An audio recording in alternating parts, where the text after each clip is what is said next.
बहुत समय पहले की बात है। एक हरा भरा जंगल था जिसमें हर तरह के जानवर रहते थे। उन जानवरों में एक हिरण था जिसका नाम सोनू था। सोनू जंगल में अपनी तेज दौड़ने की क्षमता के लिए मशहूर था, लेकिन सोनू के दिल में एक अनोखी ख्वाहिश थी, आकाश में उड़ने की। सुबह का समय था। सोनू तालाब के पास खड़ा था। वह ऊपर आकाश में उड़ते पक्षियों को देख रहा था। ये पक्षी कितने खुशकिस्मत हैं। हर दिन जंगल की खूबसूरती को ऊपर से देखते हैं। काश मैं भी उड़ सकता। पास ही पेड़ की डाली पर बैठा तोता उसकी बात सुन लेता है। अरे सोनू हिरन, तुम्हें उड़ने की क्या जरूरत? तुम तो पहले ही जंगल के सबसे तेज जानवर हो। तुम्हें तो अपने आप पर गर्व होना चाहिए। अरे तोता भाई, बात तेज दौड़ने की नहीं है। मैं दुनिया को उस नज़र से देखना चाहता हूँ जो सिर्फ तुम जैसे पक्षी देख सकते हो। सोनू हिरन का सपना सिर्फ उड़ने तक सीमित नहीं था।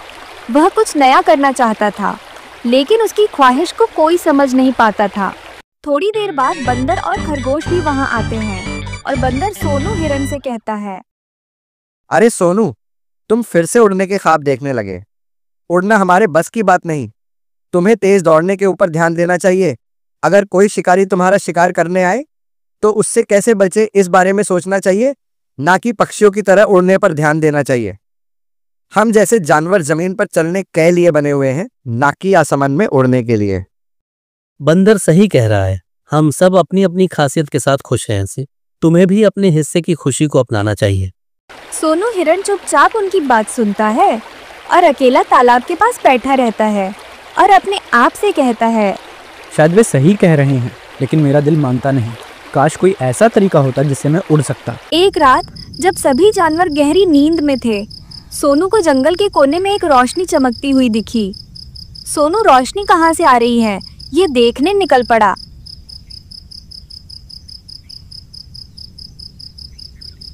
सोनू चलते चलते एक पुराने और रहस्यमय पेड़ के पास पहुंचता है, जहां उसे एक सुनहरा पंख दिखता है। पंख से रोशनी निकल रही थी और पास ही एक बूढ़ा उल्लू बैठा था। अरे वो हिरन, तुम कहाँ से आए हो? शायद तुम जानते नहीं, ये मेरा इलाका है। उल्लू अंकल, मेरा नाम सोनू हिरन है और मैं पास के ही जंगल से आया हूँ। इस रोशनी की चमक मुझे यहाँ खींच लाई और यहाँ आकर देखता हूँ तो ये सुनहरा पंख इस पेड़ के पास उड़ रहा है। कहीं ये जादुई पंख तो नहीं? सोनू हिरन, ये जादुई पंख है। ये तुम्हें उड़ने की शक्ति देगा, लेकिन इसे संभालना आसान नहीं है। जो भी इस पंख को पहनेगा उसे जरा भी घमंड नहीं करना चाहिए, और अगर ऐसा हुआ तो ये पंख अपने आप अपनी शक्ति खोने लगेगा और गायब हो जाएगा। तो सोच समझकर फैसला लो। मैं इसे संभालूंगा उल्लू अंकल। मेरा बस एक ही सपना है, आकाश में उड़ना। आपने जो भी कहा उसे मैं अच्छे से याद रखूंगा। यह कहकर हिरन पंख को लेने के लिए तैयार हुआ और उल्लू ने पंख को हिरन की पीठ पर बांध दिया और मंत्र पढ़ा। अचानक पंख चमकने लगा और हिरन को हल्कापन महसूस हुआ और फिर हिरन आकाश में उड़ने लगा। हिरन अब हवा में उड़ रहा था। वह तालाब और पेड़ों के ऊपर से उड़ता हुआ जाता है और जोर जोर से खुशी के मारे चिल्लाने लगता है। सुबह का समय था। जंगल के जानवर हिरन को आसमान में उड़ते हुए देखते हैं। बंदर, तोता और खरगोश दंग रह जाते हैं। ये तो नामुमकिन है, हिरन उड़ कैसे सकता है? बंदर, तोता और खरगोश हिरन को आसमान में उड़ता देख चौंक जाते हैं। हिरन आसमान में उड़ते हुए खुद को सबसे खास समझने लगा। उसे लगता था कि अब वह जंगल का सबसे शक्तिशाली और अनोखा जानवर बन गया है।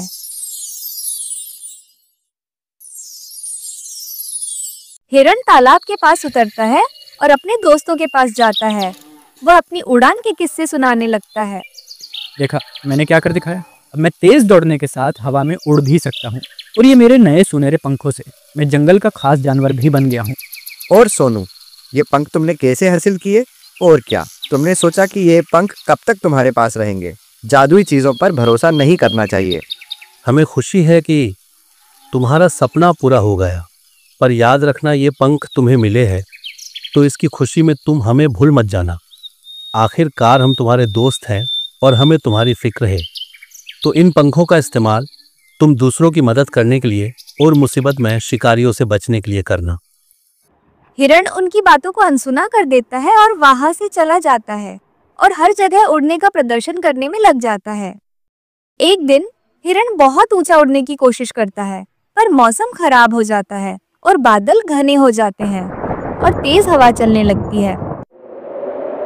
हिरण डर जाता है और नीचे उतरने की कोशिश करता है, पर हवा इतनी तेज होती है कि वह नीचे उतर नहीं पाता और आसमान में इधर उधर उड़ने लगता है। और फिर हिरण को उल्लू की बातें याद आती है कि उल्लू ने कहा था, अगर तुम्हारे अंदर जरा भी घमंड आया तो पंख अपनी शक्ति खोने लगेंगे और गायब हो जाएंगे। उल्लू की यह बातें याद आने पर हिरण बहुत डर जाता है और मदद करने की गुहार लगाता है। नीचे खड़े जंगल के जानवर बंदर, तोता और खरगोश हिरण को आसमान में उड़ता हुआ देखते हैं। पहले तो उन्हें लगता है कि हिरण आसमान में उड़कर मजे कर रहा है, पर बाद में उन्हें पता चलता है कि वो मुसीबत में है।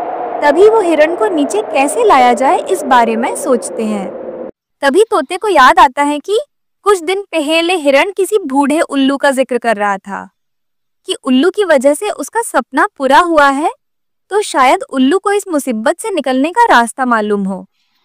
और तोता भी ऐसे किसी उल्लू को जानता था, तो फिर तोता अपने दोस्त बंदर और खरगोश को सारी बात बताता है और पास के जंगल में उल्लू से मदद मांगने चला जाता है।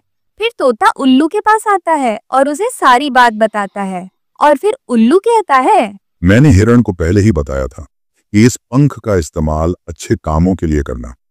अगर तुम इसका गलत इस्तेमाल करोगे और तुम घमंड में आकर खुद को शक्तिशाली समझने लगोगे तो ये पंख अपनी शक्ति धीरे धीरे खोने लगेंगे और अंत में गायब हो जाएंगे। हिरण की ओर से मैं आपसे माफी मांगता हूँ, पर मेरे दोस्त की मदद करिए, वो बहुत ही ज्यादा मुसीबत में है। और फिर उल्लू हिरण की मदद करने के लिए राजी हो जाता है। वो अपने दिव्य शक्ति से हिरण किस हालत में है वह देखता है और उसे समझ में आता है कि हिरण बादलों के बीच में फंसा हुआ है। वह तुरंत तोते के साथ जंगल आता है। उल्लू हिरण को नीचे गिरते हुए देखता है। वह तुरंत कुछ मंत्र का उच्चारण करता है। जैसे ही वह मंत्र उच्चारण करता है, पंख अपनी शक्ति वापस लाते हैं और हिरण धीरे धीरे नीचे आने लगता है।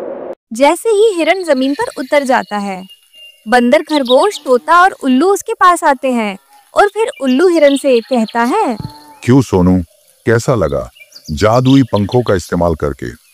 तुम्हारा सपना पूरा हुआ या और कहीं उड़ने की इच्छा बाकी है? अगर है तो बता दो, मैं अभी पूरी कर देता हूँ। मैंने तुम्हें कहा था कि पंखों को पाकर तुम इनका गलत इस्तेमाल मत करना और घमंड तो बिल्कुल भी मत करना, पर तुमने मेरी बात नहीं मानी और आज मरते मरते बच गए। उल्लू अंकल, मुझे माफ कर दो, मैंने आपकी बात नहीं मानी और इस मुसीबत में पड़ गया। अगर आज आप नहीं होते तो न जाने मेरा क्या होता। आप अपने पंख वापस लीजिए और मुझे पहले जैसा बना दीजिए। भगवान ने हर जीव को अपनी अपनी खूबी दी है और उसे अपनी खूबी का इस्तेमाल अच्छे कामों में करना चाहिए। जो हमारे पास नहीं है उस चीज का अफसोस नहीं करना चाहिए।